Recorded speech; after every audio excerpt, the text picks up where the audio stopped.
আসসালামু আলাইকুম। কেমন আছো প্রিয় শিক্ষার্থীরা? আশা করি ভালো আছো, সুস্থ আছো, নিজ নিজ বাসায় আছো, সকল প্রকার স্বাস্থ্যবিধি মেনে চলছো। আমিও আল্লাহর রহমতে ভালো আছি, আলহামদুলিল্লাহ। আজ আমি ব্যবস্থাপনা সম্মান ২য় বর্ষ এবং হিসাব বিজ্ঞান সম্মান ৩য় বর্ষ ছাত্রছাত্রীদের জন্য ব্যবসায় আইনগত পরিবেশ ও ব্যবসায় ও বাণিজ্যিক আইন বিষয়টি নিয়ে অনলাইন ক্লাস শুরু করছি, যা বিবিএ পাস ২য় বর্ষ ছাত্রছাত্রীদের জন্য প্রযোজ্য। আমরা চুক্তির অংশটুকু শুরু করেছিলাম। তারই ধারাবাহিকতায় অধ্যায় ১.০৮ ঘটনা সাপেক্ষ চুক্তি, এই অধ্যায়টি নিয়ে আজকে আমরা আলোচনা করব। প্রত্যেকটা চুক্তি ১ম থেকে শুরু করে ধারাবাহিকভাবে প্রত্যেকটা অধ্যায়ের ক্লাসগুলো কলেজ অনলাইন ক্লাসরুম পেজে এবং আমার এই ইউটিউব চ্যানেলে দেয়া আছে। তোমরা প্রয়োজনে সেগুলো দেখে নিও এবং কোনো সমস্যা হলে পোস্টের কমেন্টে জানাবা। আজ আমরা আলোচনা করব ১.০৮ অর্থাৎ চুক্তির অংশের ৮ম অধ্যায় ঘটনা সাপেক্ষ চুক্তি। আমি সৈয়দা ফারহানা জাহান, প্রভাষক, ব্যবস্থাপনা বিভাগ, ওমর গনি এমইএস কলেজ, চট্টগ্রাম। আজকে প্রথম যে আলোচ্য বিষয় সেটা হচ্ছে ঘটনা সাপেক্ষ চুক্তি। ঘটনা সাপেক্ষ চুক্তি কি? কোনো ঘটনা ঘটা বা না ঘটার শর্তে কোনো প্রতিশ্রুতি প্রদত্ত হলে তাকে ঘটনা সাপেক্ষ চুক্তি বলে। অর্থাৎ ঘটনা ঘটতেও পারে, না ঘটতে পারে। সেটাকেই শর্ত হিসেবে ধরে নিয়ে প্রতিশ্রুতি প্রদত্ত হলে তাকে ঘটনা সাপেক্ষ চুক্তি বলে। কোনো চুক্তির আনুষঙ্গিক বা সহযোগী কোনো ঘটনা সংঘটিত হলে বা না হলে কোনো কার্য করা হবে বা করা থেকে বিরত থাকা হবে, এই মর্মে প্রদত্ত প্রতিশ্রুতিকে ঘটনা সাপেক্ষ চুক্তি বলে, যা ধারা ৩১ বর্ণনা করা আছে। মানুষের জীবন অত্যন্ত ঘটনাবহুল। মানুষ পাশাপাশি কর্তৃক সম্পাদিত চুক্তিও মানুষের এই ঘটনার প্রভাবের বাইরে নয়। কিছু চুক্তি আছে যা মানুষের ঘটনা, দুর্ঘটনা বা মৃত্যু দ্বারা প্রভাবিত, কার্যকর বা পরিবর্তিত হয়। এ থেকেই ঘটনা সাপেক্ষ চুক্তির উদ্ভব। সাধারণত তাৎক্ষণিকভাবে সম্পাদ্য ও পালিত চুক্তির ক্ষেত্রে এ ধরনের চুক্তি কার্যকর নাও হতে পারে। বিলম্বিত প্রতিশ্রুতি বাস্তবায়নের ক্ষেত্রেই ঘটনা ঘটতে পারে। ঘটনা সাপেক্ষ চুক্তি একটি শর্তাধীন অর্থাৎ শর্তের অধীন চুক্তি। কোনো ঘটনা ঘটা বা না ঘটার শর্তে কোনো প্রতিশ্রুতি প্রদান করা হলে তখন তাকে ঘটনা সাপেক্ষ চুক্তি বলা হয়। যেমন আমরা জীবন বীমার কথা বলতে পারি। জীবন বীমার চুক্তি ঘটনা সাপেক্ষ চুক্তির একটি প্রকৃষ্ট উদাহরণ। এক্ষেত্রে বীমা গ্রহীতার দুর্ঘটনা বা মৃত্যুই বীমা চুক্তিকে ক্রিয়াশীল করে তোলে। বাংলাদেশে বলবৎযোগ্য ১৮৭২ সালে চুক্তি আইনের ৩১ ধারায় বলা হয়েছে, কোনো চুক্তির আনুষঙ্গিক ঘটনা সংঘটিত হলে বা না হলে কোনো কার্য সম্পাদন করার বা না করার প্রতিশ্রুতিকে বলা হয় ঘটনা সাপেক্ষ চুক্তি বা নির্ভরশীল চুক্তি। তাহলে আমরা বলতে পারি ঘটনা সাপেক্ষ চুক্তি মাত্র শর্তাধীন প্রতিশ্রুতি থাকতে হবে। এই চুক্তি পালন নির্ভর করে চুক্তির আনুষঙ্গিক কোনো অনিশ্চিত ঘটনার ভবিষ্যৎ সংঘটিত হওয়া বা না হওয়ার উপরে। ঘটনা সাপেক্ষ চুক্তির বৈশিষ্ট্য অর্থাৎ ঘটনা সাপেক্ষ চুক্তির কি বৈশিষ্ট্য থাকতে পারে? ঘটনা সাপেক্ষ চুক্তি একটি শর্তযুক্ত চুক্তি। কোনো ঘটনা সংঘটিত হবার পর এটি কার্যকর হয়। সঙ্গত কারণে এটি সাধারণ চুক্তির চেয়ে কিছুটা ব্যতিক্রম। এর যে বৈশিষ্ট্যগুলো আমরা দেখি, এরূপ চুক্তিতে অবশ্যই শর্তাধীন প্রতিশ্রুতি থাকবে। আনুষঙ্গিক ঘটনাটি ঘটার উপর চুক্তি পালন নির্ভরশীল। আনুষঙ্গিক ঘটনাটি অবশ্যই চুক্তির সাথে সম্পর্কযুক্ত। এরূপ ঘটনাটি অবশ্যই নিশ্চিত হবে এবং অনিশ্চিত ঘটনাটি ঘটা বা না ঘটার পর চুক্তিবদ্ধ দায়-দায়িত্ব পালন শুরু হবে। তাহলে আমরা এই বৈশিষ্ট্যগুলো দেখতে পারি যে শর্তের প্রতিশ্রুতি থাকবে, তার চুক্তি পালনের উপর নির্ভরশীল এবং ঘটনাটি চুক্তির সাথেই সম্পর্কিত। এই সম্পর্কযুক্ততার উপরই নির্ভর করছে ঘটনা সাপেক্ষ চুক্তি। ঘটনা সাপেক্ষ চুক্তির প্রকারভেদ অর্থাৎ ঘটনা সাপেক্ষ যে আনুষঙ্গিক কোনো ঘটনা সংঘটিত হবার উপরেই ঘটনা সাপেক্ষ চুক্তি নির্ভরশীল। এক্ষেত্রে বিভিন্ন ধরনের হতে পারে অর্থাৎ আম একে বেশ কয়েকটি ভাগে ভাগ করা হয়। প্রথমটা দেখো, অনিশ্চিত ভবিষ্যৎ ঘটনা ঘটার উপর নির্ভরশীল চুক্তি।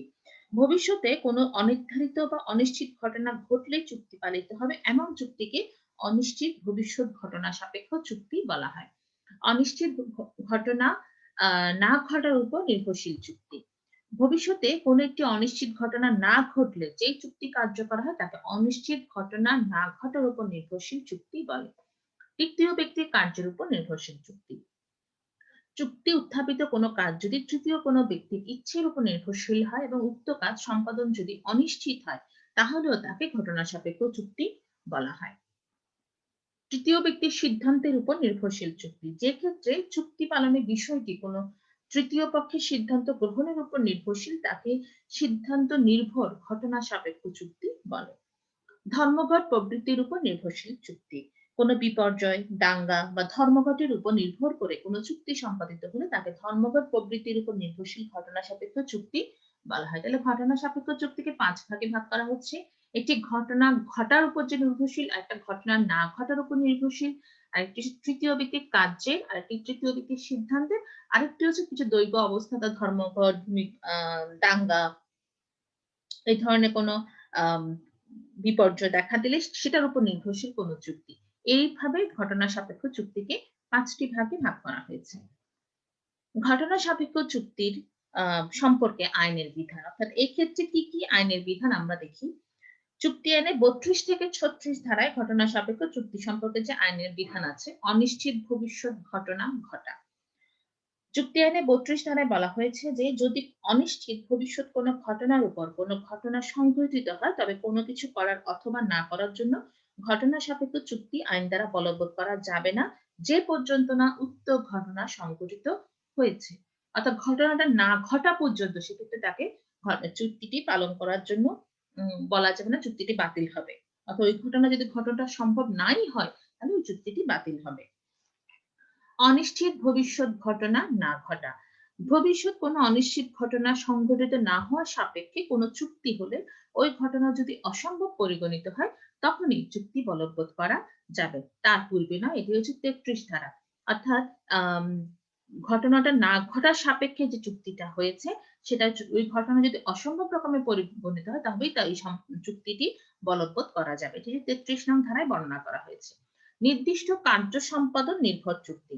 কোন ব্যক্তি ভবিষ্যতে কি ধরনের কাজ করবে তার উপর চুক্তি পালন নির্ভর করলে যদি ওই ব্যক্তি এমন কোনো কাজ করে যার দরুন কোনো নির্দিষ্ট সময়ের মধ্যে উক্ত কাজ করা তার পক্ষে অসম্ভব হয়ে পড়ে তবে ঘটনাটিকে অসম্ভব ঘটনা বলে গণ্য করা হবে, যা ৩৪ ধারা বর্ণনা করেছে। একটি নির্দিষ্ট একটি ঘটনা যা আম নির্দিষ্ট একটি কাজ নির্দিষ্ট কোনো ব্যক্তির কার্য সম্পাদনের উপর নির্ভর করে এটাকে বলা হচ্ছে নির্দিষ্ট কার্য সম্পাদন নির্ভর চুক্তি, যা ৩৪ নং ধারায় বর্ণনা করা হয়েছে। নির্দিষ্ট সময়ের মধ্যে ঘটনা ঘটা। অনিশ্চিত ঘটনা কোনো নির্দিষ্ট সময়ের মধ্যে সংঘটিত হলে কোনো কার্য করা হবে বা এই মর্মে কোনো ঘটনা সাপেক্ষ চুক্তি সম্পাদিত হলে যদি ওই ঘটনা নির্দিষ্ট সময় শেষেও সংঘটিত না হয় তবে সময় উত্তীর্ণ হবার পূর্বে অসম্ভবে পরিণত হয় তবে তা বাতিল হবে। অর্থাৎ নির্দিষ্ট সময়ের মধ্যে ঘটনা ঘটলে চুক্তিটি বলবৎ হবে। নির্দিষ্ট সময়ের মধ্যে ঘটনাটা না ঘটলে চুক্তিটি বাতিল বলে গণ্য করা হবে। কোন অসম্ভব ঘটনা ঘটা সাপেক্ষে চুক্তি। এটি ৩৪ নং ধারায় বর্ণনা করা হয়েছে। কোন অসম্ভব ঘটনা সংঘটিত হলে কোন কার্য করা বা না করা ঘটনা সাপেক্ষে চুক্তি পালনের করার সময় ঘটনাটি অসম্ভাব্যতা সংশ্লিষ্ট পক্ষগুলো জানা থাকুক বা না থাকুক চুক্তিটি বাতিল বলে গণ্য হবে। অর্থাৎ অসম্ভব কোনো ঘটনা ঘটলে তার সেই সাপেক্ষে যদি কোনো চুক্তি করার সময় ঘটনার অসম্ভাব্যতা সম্পর্কে যদি কারো ধারণা থাকে বা না থাকে তবে অবশ্যই চুক্তিটি বাতিল হবে। আমরা দেখি যে ৫ টি সময়ের উপর বা ৫ টি ঘটনার উপর এই চুক্তির আইনের বিধানগুলি বর্ণনা করা হয়েছে। ওই অনিশ্চিত ভবিষ্যৎ ঘটনা ঘটা, অনিশ্চিত ভবিষ্যৎ ঘটনা না ঘটা, নির্দিষ্ট কার্য সম্পাদন নির্ভর চুক্তি, নির্দিষ্ট সময়ের মধ্যে ঘটনা ঘটা, কোনো অসম্ভব ঘটনা ঘটা সাপেক্ষে চুক্তি। এই হচ্ছে আজকের ঘটনা সাপেক্ষ চুক্তি সম্পর্কিত আলোচ্য, যে আমরা জেনেছি ঘটনা সাপেক্ষ চুক্তি কি, ঘটনা সাপেক্ষ চুক্তির প্রকারভেদ, বৈশিষ্ট্য এবং ঘটনা সাপেক্ষ চুক্তির সম্পর্কে আইনের বিধান। সাধারণত ঘটনা সাপেক্ষ চুক্তি কি এই সম্পর্কে পার্ট বি তে একটি ছোট প্রশ্ন এসে থাকে, তবে প্রশ্নের ভবিষ্যৎ সম্পর্কে তো বলা যায় না, এজন্য জানা থাকা দরকার যাতে পার্ট সি তেও যদি আসে তাহলে আমরা যেন সেই বিষয়ে অ্যান্সার করতে পারি। এই হচ্ছে আমাদের আজকের আলোচ্য বিষয়। এই বিষয়ে তোমাদের কোনো জিজ্ঞাসা থাকলে পোস্টে কমেন্টে জানাবে। তোমাদের সকলের সুস্থতা কামনা করছি। ধন্যবাদ। আমার সকল ক্লাস উক্ত ইউটিউব চ্যানেলে পাবা।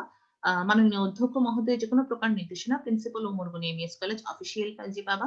আমি সহ সকল বিষয়ভুক্ত শিক্ষকের class online classroom of Umarboni MES college EIN 104300 Chittagong এই পেজে পাবা।